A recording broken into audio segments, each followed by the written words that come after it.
What's up, my fellow fiends? It's Nim here, back again with more RPG horror stories.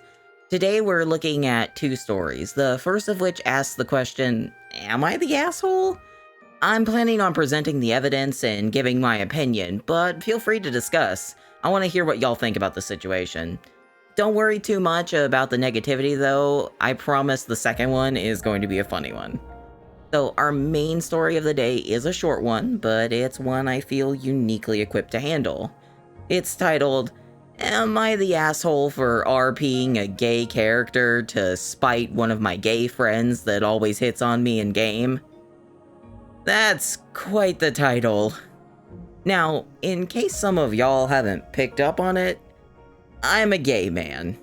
I'm actually a gay trans man, so I've played a lot of different genders and sexualities in my games. So I feel like this topic is something I have a good grasp on. Anyway, let's get into the story. I know this probably sounds horrible, but hear me out. I, 30 male, have a group of friends that always bounces from campaign to campaign. A couple of the dudes take turns DMing. Well, one of my gay friends, 28 male, always plays a female character. And when he does, he constantly hits on me in game. I know he mainly does it as a joke, and it usually gets everyone laughing.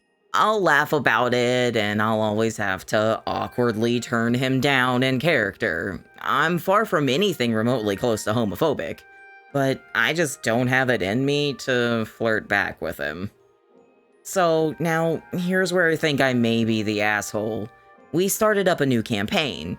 In anticipation of the same trend carrying over, I made a gay character.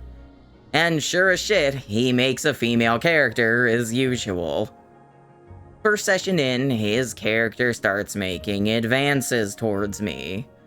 And I politely respond with, sorry, I'm not interested, and it's nothing against you, I just don't like women at all. Wait, so are you saying you're gay? I sure am. He then goes out of character and says, alright dude, you can't just randomly say your character is gay on the spot. I'm not. My character is actually gay, I even wrote it in the backstory. The DM nods that it checks out. My gay friend then gets irate, starts calling me a homophobe, saying that I can't roleplay a gay character and how I'm doing it just to spite him and that I'm a bigot. Now, he's right in the sense that I was doing it to spite him, but I was mainly doing it for fun. I truly thought he and everyone else would think it was hilarious. I had no malicious intent, I was just trying to be funny. I tried texting him afterwards to explain myself, that I truly meant no disrespect, that I was just trying to be funny, but he just called me a homophobe and won't respond to any more of my texts. I feel awful about the whole thing, but I really thought it would just be something small and funny. So, what do you guys think? Am I the asshole? Okay, first, let's break this down. I don't think the OP is homophobic for playing a gay character, even if it was to spite his friend. There was no mention of him playing his character as any kind of over-the-top offensive stereotype or something. If he was, I doubt his gay friend would have taken so long to notice that his character was gay.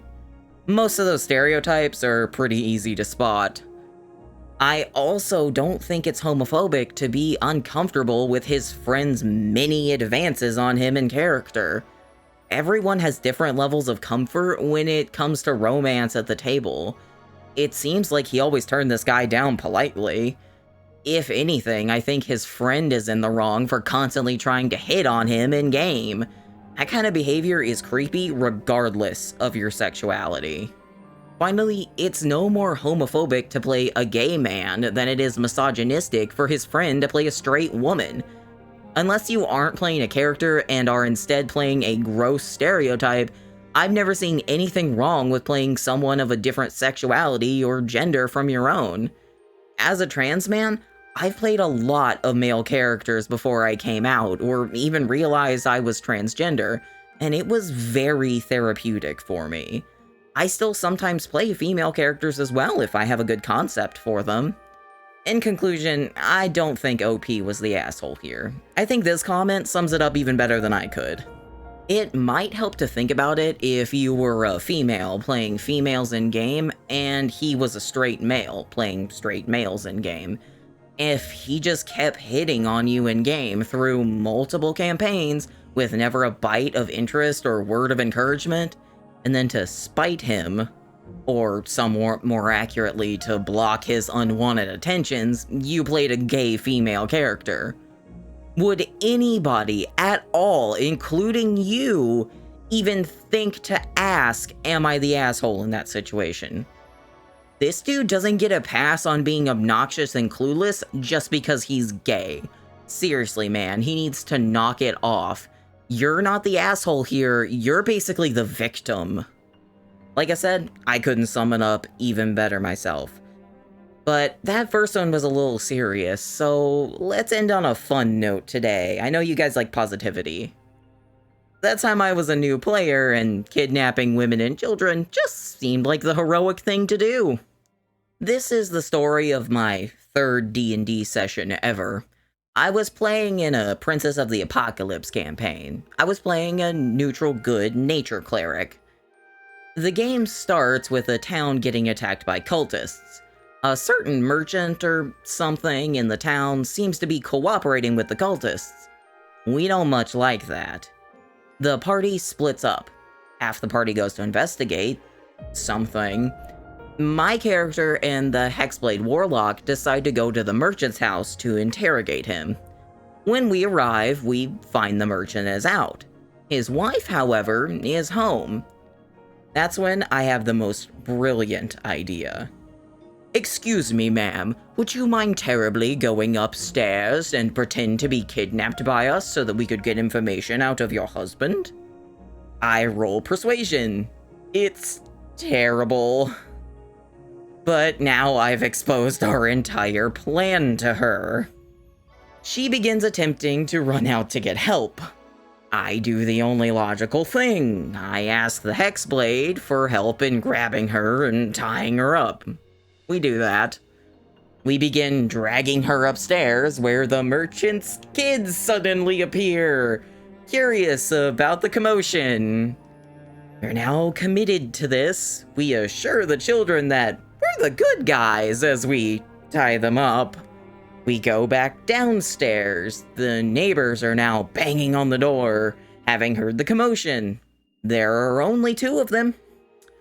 We assure them too that we're the good guys as we kidnap them too. The rest of the party shows up along with the merchant and the city guards. This is now a full-blown hostage situation. The merchant begs we release his wife and children. We insist we are totally heroes trying to do the right thing. And the man sobbing on the ground begging for us not to hurt his family is the bad guy. I insist this will all become entirely clear if only the guards will send the merchant in for me to tie up and interrogate. The guards remain unconvinced and tell us to release the hostages and leave town and never return. Module successfully derailed, heroics achieved, neutral good status earned. Now, this one was less of a horror story and more of a funny anecdote. So, I have to admit that my party has been guilty of this mentality on more than a few occasions, although my example is a bit worse than just kidnapping. We were playing Tyranny of Dragons and we're on the caravan portion of that module. Well, through a lot of shenanigans, we eventually end up capturing a wizard that's working with the cultists. So, most people can probably see where this is going. Interrogations aren't going well. Time for torture. Now, to be fair, I was playing a chaotic neutral drow, so torture was just something he grew up with. What I didn't expect was for our, up until this point, chaotic good druid to also join in. I mean, at the time, the druid melting this guy's arm off with acid breath just seemed like the right thing to do. I think it was that extreme measure that made me take a step back and take a look at just what the heck we were doing. We thankfully moved away from torture as a party after that. I realized that it makes me uncomfortable and communicated that to the rest of the group. Still, take it as a cautionary tale that just because you're the protagonist doesn't mean you're the good guys. You still have to act like it. Anyway, I hope you all enjoyed the stories for today. That's all I have. And I hope everyone has a fantastic week. I'll see you all soon. Bye-bye.